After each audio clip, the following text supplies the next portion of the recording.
শিং মাছ লাউ দিয়ে রান্না করব। শিং মাছগুলো কি দিয়ে পরিষ্কার করেছি জানেন? এই যে পেঁপে পাতাটা দিয়ে কিছুক্ষণ মাখামাখি করলেই কালো অংশটা উঠে যায়, শিং মাছের পরিষ্কার হয়ে যায়। এখানে আমি 3টা পেঁয়াজ, 2 কোয়া রসুন, 3 থেকে 4টা কাঁচামরিচ ব্লেন্ডারে ব্লেন্ড করে নিয়েছি। এখন কিছুক্ষণ কষাবো। আমরা যেহেতু সরিষার তেল খাই তাই সরিষার তেলটা ব্যবহার করলাম।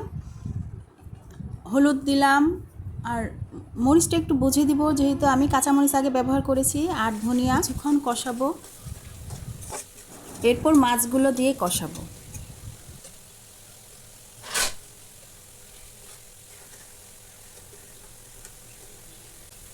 মাছ কষানো হয়ে গেলে মাছ তুলে লাউগুলো দিয়ে দিব, আর চুলাটা বাড়িয়ে দিব, আর কষাতে থাকবো লাউগুলো।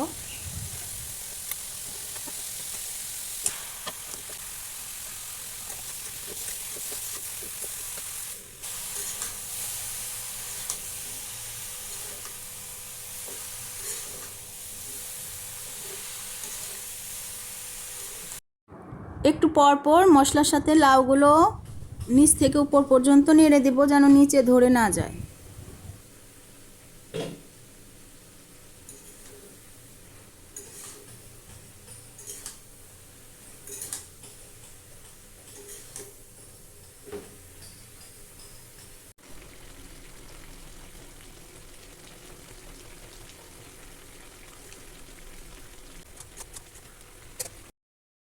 কষানো মাছগুলো দিয়ে দিব আর ঝোল দিয়ে দিব।